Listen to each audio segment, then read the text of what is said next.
lot of it is just reflecting back on the things that I say and how I interact with my students.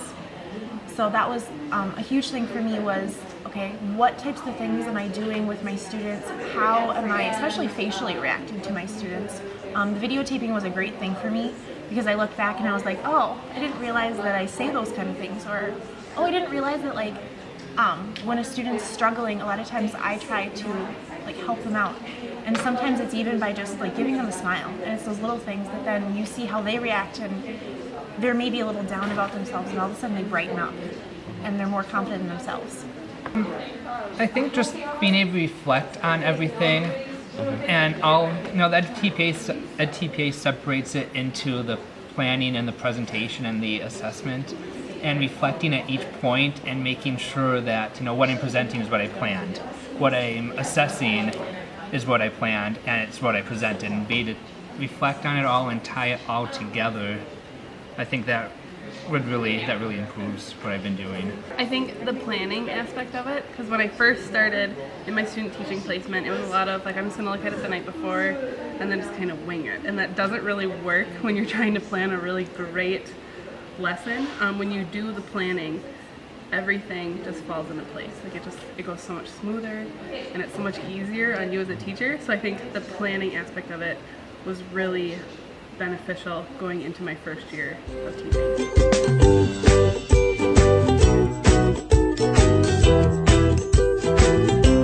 I'd say yes, because in the traditional Gate 2 that my classmates did, they only had to look at 4 standards in the Wisconsin teaching standards, and chances are you've already addressed them in your Gate 1.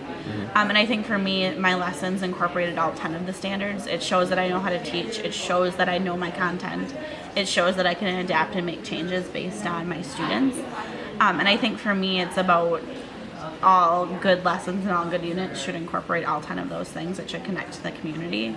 And I think if we're just looking at several or 1 or 2 and applying them to a lesson, that it's not fully engaging every single student in that lesson. Yeah, I think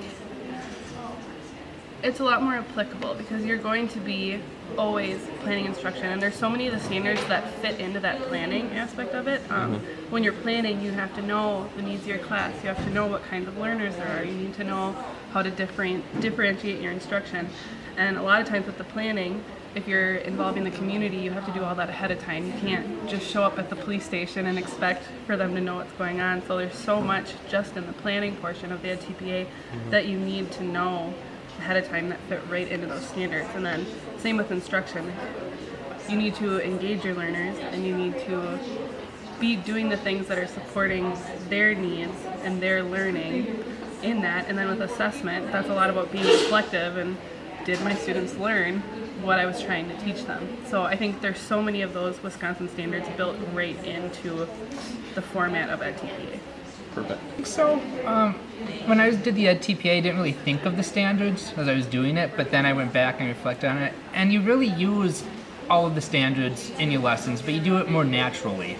You're not planning to make sure that you hit these standards. You look back and you're like, oh yeah, that's right. I did assess this. I did do the planning standards. I did involve the community with it. And I feel like it's more of a natural flow than if you're gonna be really choppy if you really want to hit this one, okay, and I'm gonna hit this one, I'm gonna hit this one. It just flows so much better when you do it with the edTPA. Awesome. One of the biggest things that I saw with edTPA is that you were a lot more reflective with edTPA. You're reflecting back on not only how you teach, but you're reflecting back on first, okay, so I created my lesson plan. These are all my materials. Why did you do those things, and what theories and who supports these things that you're doing? Which isn't something you would necessarily do that with the Wisconsin teaching standards. It's something that's encouraged, but it's something you don't always think of as a student. There were times that it did feel a little bit like busy work, but part of that was just because we needed a little more time, and I didn't at least realize how much time it was going to take me to get all of this done. So some of it felt like busy work because a lot of it is kind of saying the same thing. So when you're reflecting back on it and when you're saying, oh, well, these theories are what went into my teaching, you're like, well, these are kind of the same theories, but they're looking at it from a slightly different view.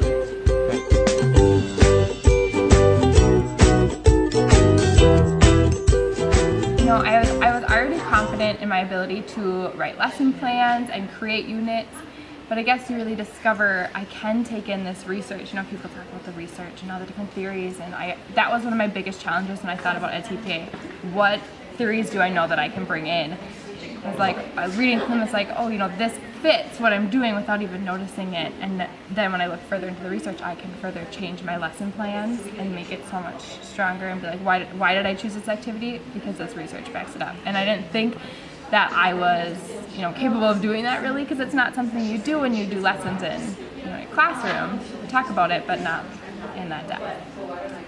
A lot of what I discovered was from the videotaping. You know, so you see all the little nuances that distract the students. You know, I would, you know, scratch my arm a lot, or, you know, face or whatever. And you don't really notice you're doing those sort of things until you videotape yourself. Then you see how the kids are reacting to everything too, because you can't see it all. Especially being a new teacher, you're not used to watching everybody yet. So you can see which kids are engaged and which kids are not engaged, and that will help you to build better lessons to make sure you can get the attention of all of the students. I think for me it's that I can always grow as a teacher.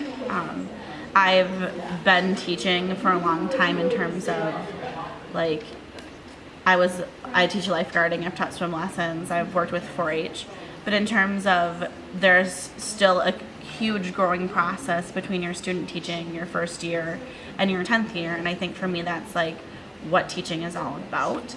And I think it not only can we like look at the process, and I know, you know, in time's sake we don't necessarily have time to do this entire edTPA process, but I think it identified growth areas for me, and I can work on a growth area every so often to be like, yep, this is where I want to grow and this is where I need to grow to benefit my students.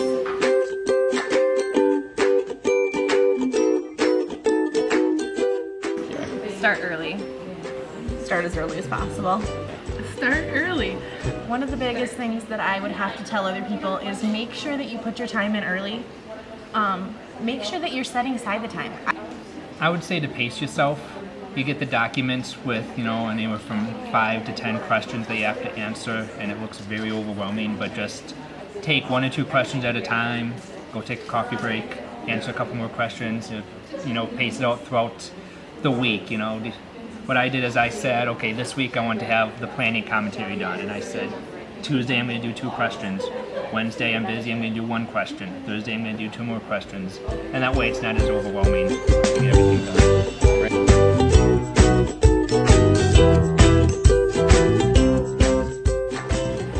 I think it helped me talk about some of the things that are going on in the schools today. It's all about proving that your students learned and educator effectiveness and knowing that you did your job and you did it well. Mm-hmm. And I think that edTPA was a perfect example of that, because it did allow me to show that like my students learned something.